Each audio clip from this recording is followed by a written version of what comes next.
We are reading interactive horror stories. Oh, yeah. It's not too scary. I mean, some of it's kind of creepy, but I'm going to try to finish this today so I can move on to a different game. Ooh, I'm moving on to another one. I hope I don't get in trouble for this next game. So, we will be starting off with Madness in Infinite Loop. Yes, I act crazy. Today's one of those cray-cray days.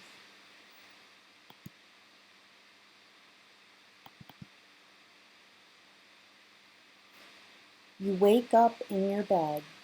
You wish you were dead. In fact, you should have been dead.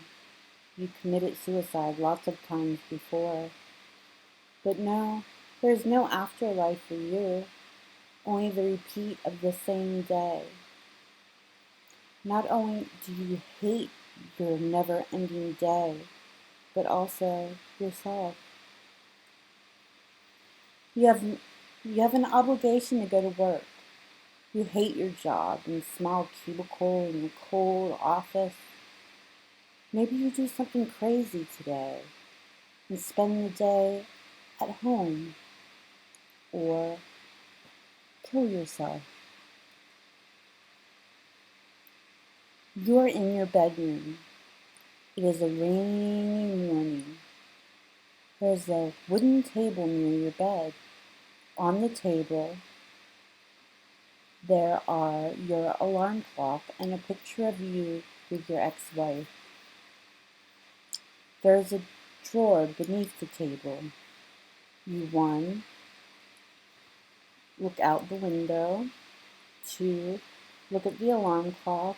3, look at the picture. 4, open the drawer. Let's go with open the drawer. You open the drawer. There is only one important item there. Your 9mm pistol. It has a capacity of 17 rounds.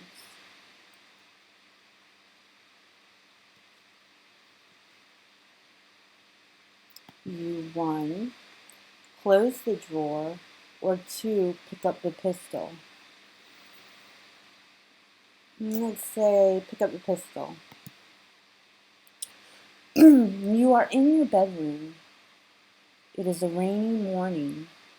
There is a wooden table near your bed. On the table, there are your alarm clock and a picture of you with your ex-wife. We already did this. There is a drawer beneath the table. And we picked to get the gun. Now we are supposed to look out the window, look at the alarm clock, look at the picture, go to the bathroom, or shoot yourself. Well, I guess if I click shoot myself, it's over, right? You put the muzzle on your 9mm pistol inside your mouth. Ew. And pull the trigger. You wake up in your bed. You wish you were dead. In fact, you should have been dead. You committed suicide lots of times before. But no, there is no life for you, only the repeat of the same day. So this is like, what's that show? Or that movie, Groundhog's Day. Yeah, I think that's what it's called. Anyway, yeah. Okay, so we're repeating the same thing. You have an obligation to go to work, you hate your job, maybe you stay home and kill yourself. Alright, so we gotta pick something else now. You're in your bedroom. It is a rainy morning. There's a wooden table near your bed. On the table, there are your alarm clock and a picture of you with your ex-wife. There is a drawer beneath the table. This time we will look at the picture. This photograph shows you with your ex-wife at the beach when you were on your honeymoon. She has long black hair, brown eyes, and a pretty face. She was the prettiest woman for you when you were together. You both look so happy in this frame with sincere smiles.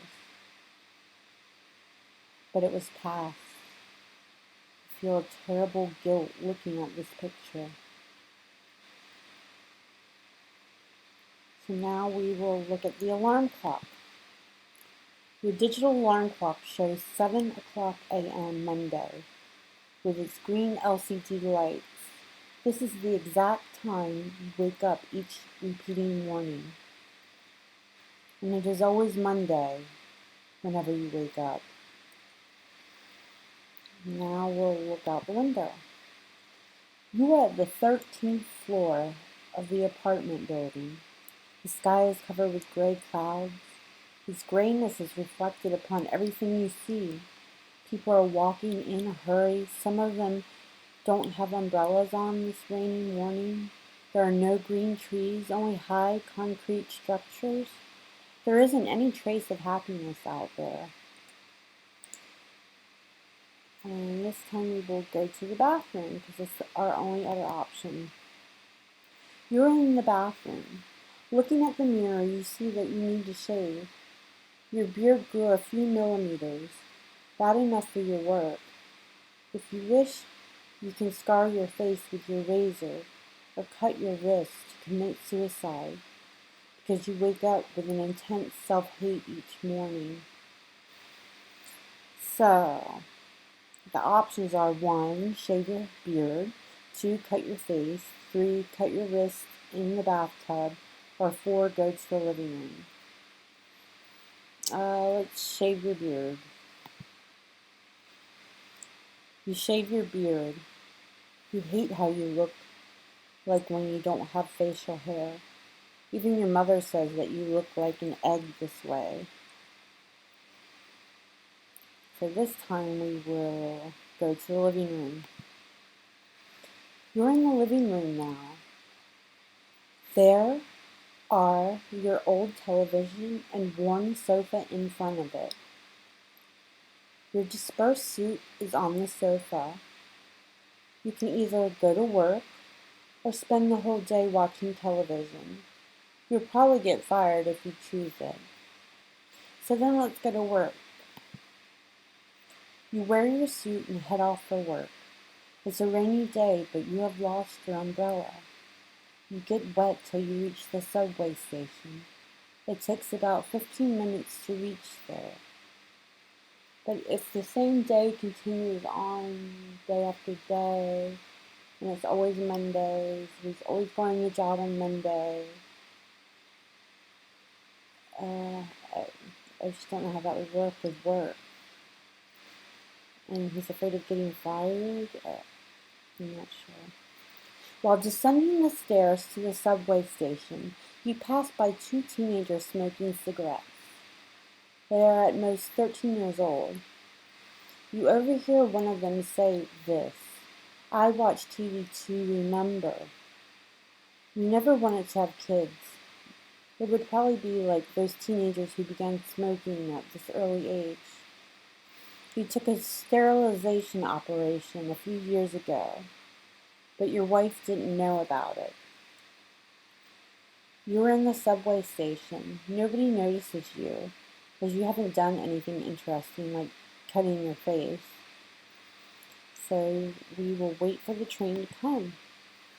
After waiting for 10 minutes, you see the approaching lights of the subway in the tunnel. You 1, get on the subway, or 2, jump on the rails. And what's the point? You're still going to come back. Get on the subway. After the train stops, you get in it with the crowd of commuters, and it departs. After 15 minutes, you arrive at the office, at the ugly gray skyscraper that you call office building. At the entrance of your office, at the 13th floor of your skyscraper, you see your boss. He is the man you hate most, an overweight, bald man with a black mustache. You always wanted to murder him, but you always controlled your anger somehow. Because once you react in anger, you lose control of yourself. He stares at you. You go to his cubicle. You get in front of your old computer. The monitor has a big tube that you hate. You start working on your shitty duties. You do repetitive things. Those should have been done by an automatic system. Your only break is looking at the social media. It is actually forbidden in the office, but you found the back door. You see a picture of a friend of yours at the beach. He is with your ex-wife and her new boyfriend. You had actually blocked your ex-wife and her boyfriend so that you wouldn't see them once again. But it doesn't work if they are shown in another person's photo. The couple looks so happy together. She looks happier this time than how she was with you. Nothing interesting happens during the rest of the day. You feel quite sleepy. You won't need sleeping pills now. Maybe you could reach redemption, but you don't even remember what you have done. Maybe you should remember it first. You fall asleep. You wake up in your bed. You wish you were dead. In fact, you should have been dead. You committed suicide lots of times before, but no, there is no afterlife for you, only the repeat of the same day. Not only do you hate the never-ending day, but also yourself. You have an obligation to go to work. Okay. So this is going to repeat over and over again. And I don't want to do that. So let's quit that one because that's not any fun. So let's read Ouija. You are a single father. Your wife Linda passed away while giving birth to your son a year ago. You will be able to use a Ouija board and contact with an entity who claims to be Linda in this story. Let's play it. Sounds like fun to me. Ouija. New Jersey. Yeah. I had to make that emotion. I have family in New Jersey. I go there quite often. I don't mind visiting. Let's say that. 1981. You are a single father. Your wife Linda passed away a year ago at childbirth. Your son's name is Mark. He's a cute baby with blue eyes that he got from his mother. As expected, you are in agony with the loss of your wife. Mark is the only thing that you hold on to. All that matters. You have been in love with Linda since the first day you saw her. She was so pretty. You wanted to be with her forever. It still surprises you to have such a charming woman to fall in love with you too. During Linda's pregnancy, you lost your job at some point while having debt. She supported you in every way she could. Not only she was your wife, but also your best friend. You found another job after Mark was born, and Linda died. But of course, it doesn't make you happy man when you have lost your best friend and your wife.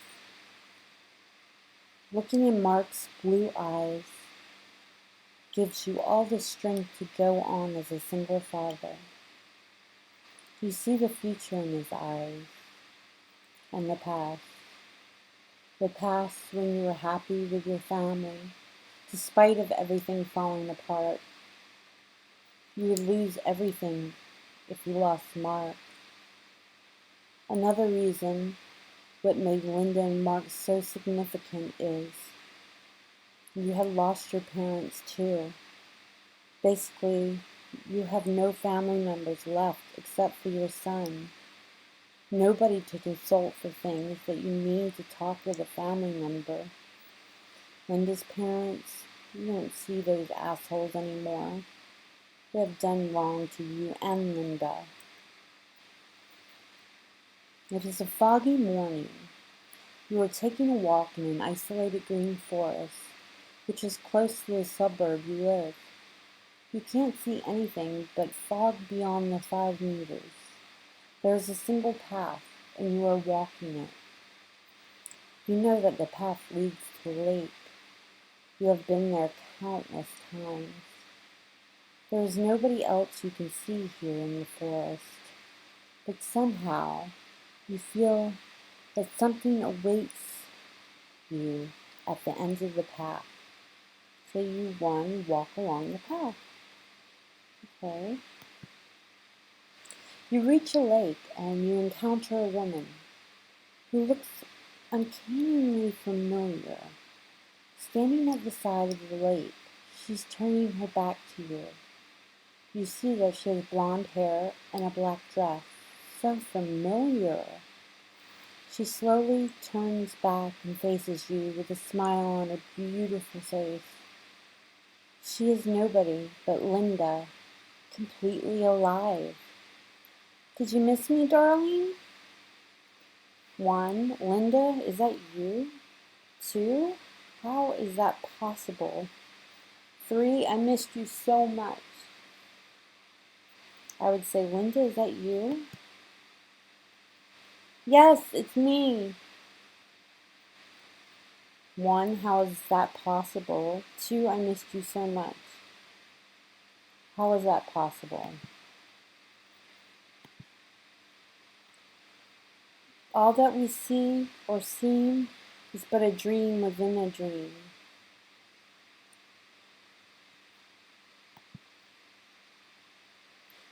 She holds your hand. By a Ouija board, I will talk to you through that. You know what a Ouija board is? It is the board with letters and numbers on it, and you use it to talk with spirits. A strong wind starts blowing. In the blink of an eye, her flesh turns into ashes. The harsh wind carries the black ashes away, leaving a grim skeleton standing with you. You find yourself holding the hands of a skeleton who looks into your very soul with carved eyes on her skull. You wake up. It was a dream, a repeating one. You keep having this dream every night. It started a few days ago. It's a Monday morning now, and you're in your bedroom. It's winter, but still sunny. After getting off the bed, you take a look at yourself in the mirror hung on the wall. You look worn out. You check for marks. Your house has 2 stories. The bedrooms are at the upper one. You walk into Mark's bedroom, which is next to yours, trying not to make a sound. You slowly open the wooden door of the bedroom. Your son sleeps peacefully in his cradle. You would expect a 1-year-old to make a noise all the time, but Mark is not such a boy. He rarely cried. He has been a happy boy. The bedroom's walls are painted in a calming tone of blue. A circle of toys are hung upon the cradle. Cute figures of a lion, sun, rat, red cat, moon are the parts of this installment. There is a big poster of a yellow baby bird on the wall. You change Mark's diaper like you always do in the morning. After you complete changing the diaper, the doorbell rings. It's probably the caretaker, Isabella. She comes every morning at this hour, so you open the door. You go downstairs and open the door. "Good morning, sir," said Isabella. She's a woman in her 20s with curly black hair and brown eyes. She steps into your house. Your daily routine starts with making the breakfast while Isabella takes care of Mark. You go to work after the breakfast, unless it's the weekend. Isabella walks into the kitchen, opens the fridge, and picks up the formula, milk for babies without mothers. That sounds so bad. You mean formula? 1, you talk about the dream, or 2, don't talk about the dream. Don't talk about the dream. Isabella climbs up the stairs to take care of Mark. You are hungry. You need to make breakfast. You like listening to music on the radio while making breakfast.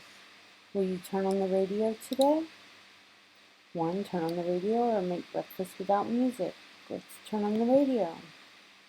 You turn on the radio. The playing song is Sunny from Boney M. Sunny, yesterday my life was filled with rain.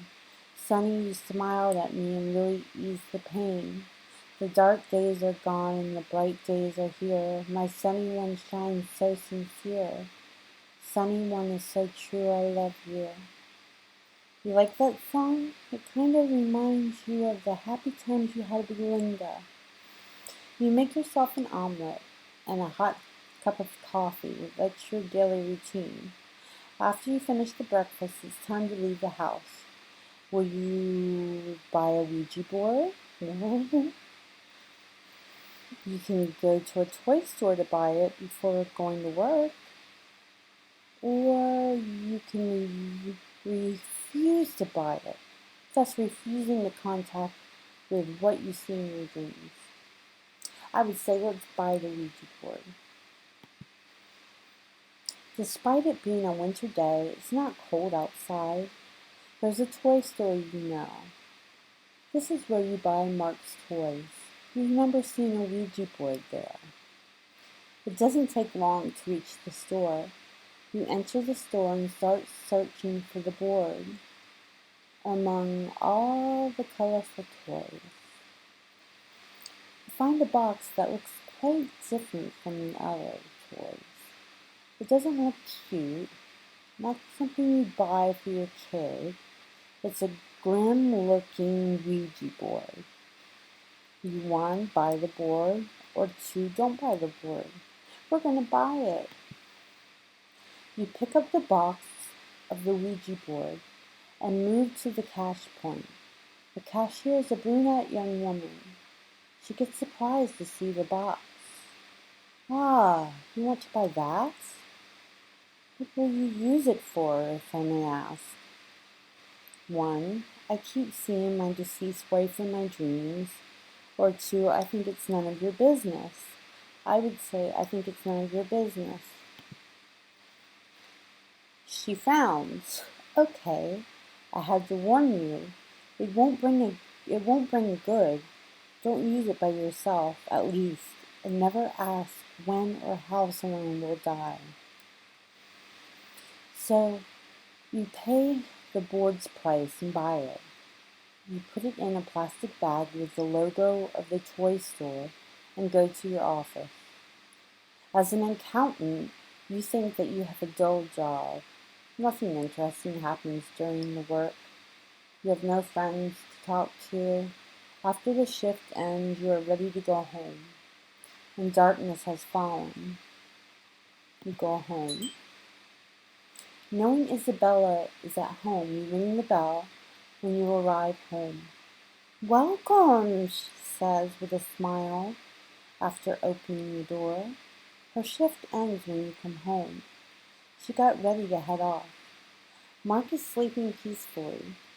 He has just started sleeping, Isabella says before leaving the house. You can ask her to assist you in your seance. 1, you ask her to join, or don't ask her to join. I don't know. Don't. Isabella leaves. You are alone with Mark now. Before starting the seance, you climb the stairs and check on Mark. You look so happy and peaceful while sleeping.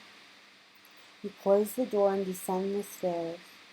You will use the board in your living room. There is a table you can use there. You had heard that it's best to turn off the lights before talking to a Ouija board. So you get a candle from the kitchen and light it. Then you turn off the lamps, so the only thing that enlightens the room is the candle. You pull the wooden board from its box and place it on the table. Then you get the planchette, the wooden part which, excuse me, you'll put your finger on. The summoned entity is supposed to move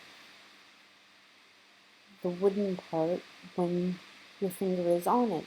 Are you ready? I'm ready.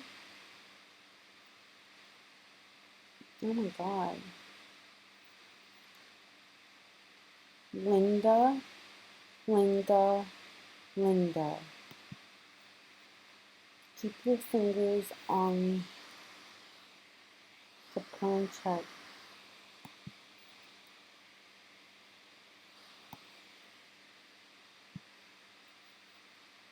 I have to keep my fingers on it for real?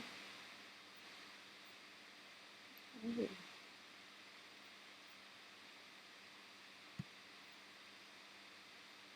My fingers are on it.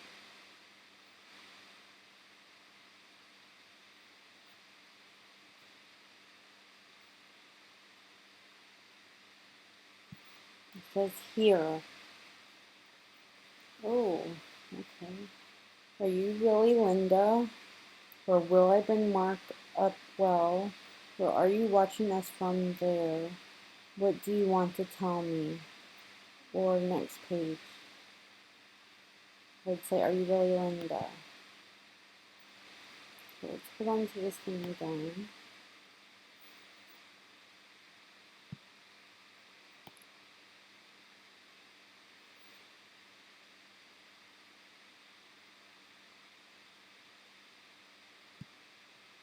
Said yes. Okay. But, oh no, we'll go to the next page. Why did you return? Or what does moon mean? What do you want from me? Why did you return? Let's put our fingers on this again. Jeez.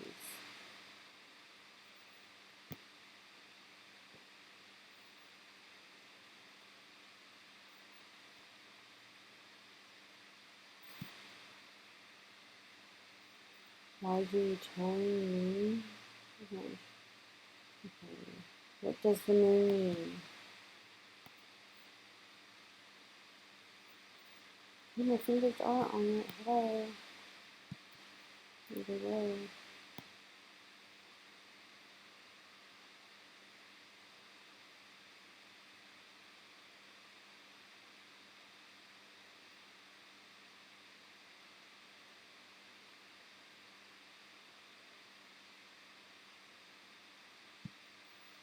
RZFY.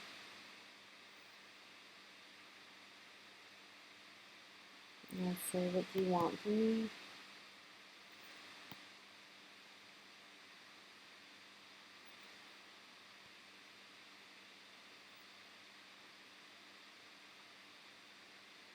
Moon. Okay. Next page. Should I move on with my life and meet new women? Sure, let's ask that.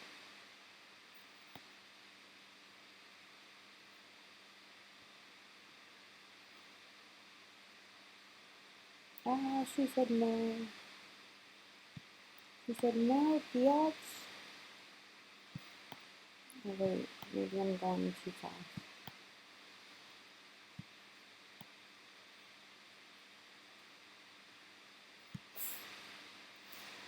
That is Crazy. No, you shouldn't move on with your life. Ah. Why did you leave us is number 2.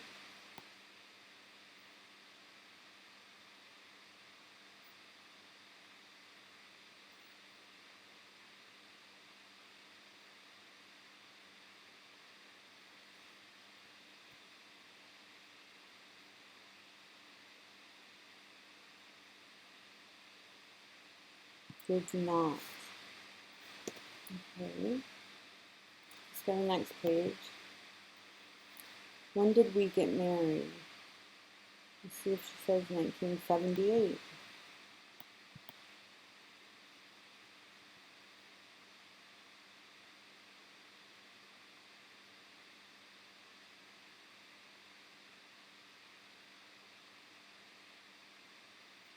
And she said 1978.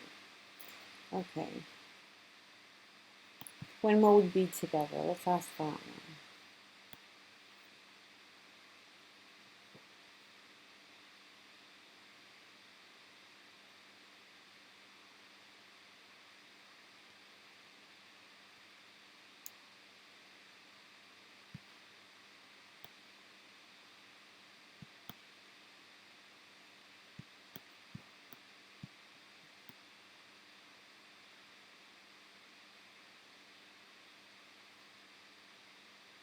Never. Okay. Sweet. Very romantic.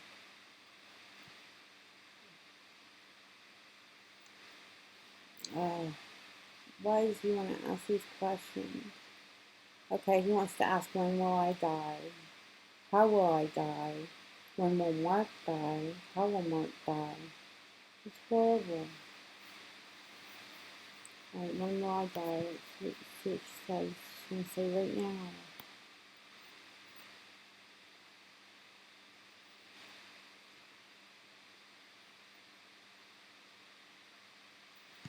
It's so hard to do this because I have oil on my hand. And lotion.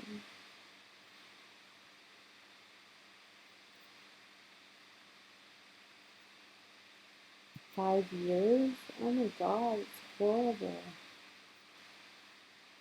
How will I die?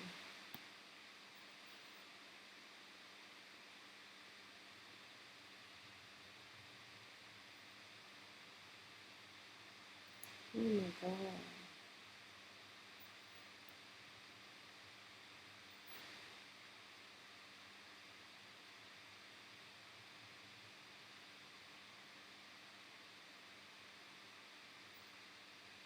He will die by suicide. When will Mark die? It's so horrible.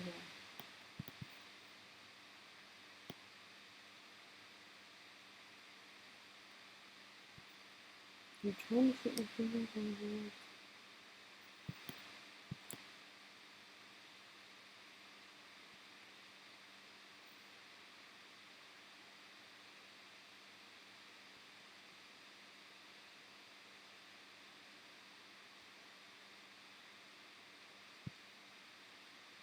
Day? Oh my god, are you kidding me?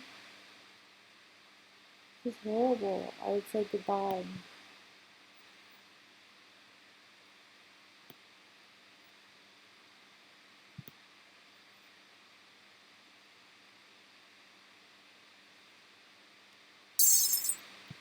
And the planchette throws itself. It flies to the window of the living room, breaking it. You hear the radio in the kitchen. It started to play something. Turns it on. It plays a sinister voice that laughs. Laughter of a clown. It doesn't stop. You feel it mocking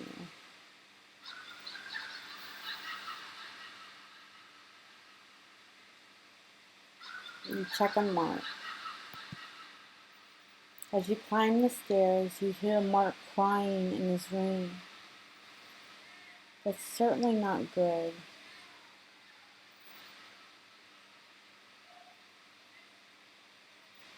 Oh my god. Right. You open the door. You frantically try to open the door of Mark's room. It's locked.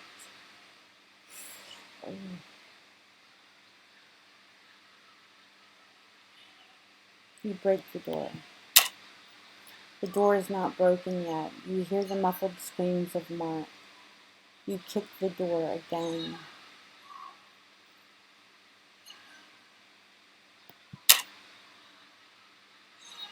The door is not broken.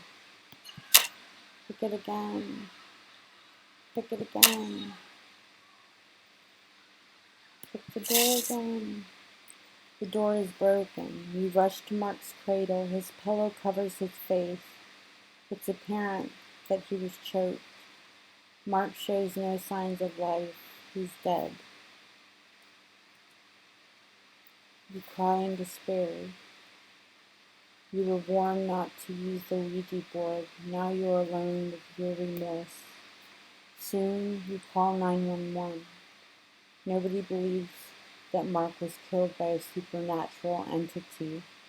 All the proofs show that Mark was killed by his father. You got arrested.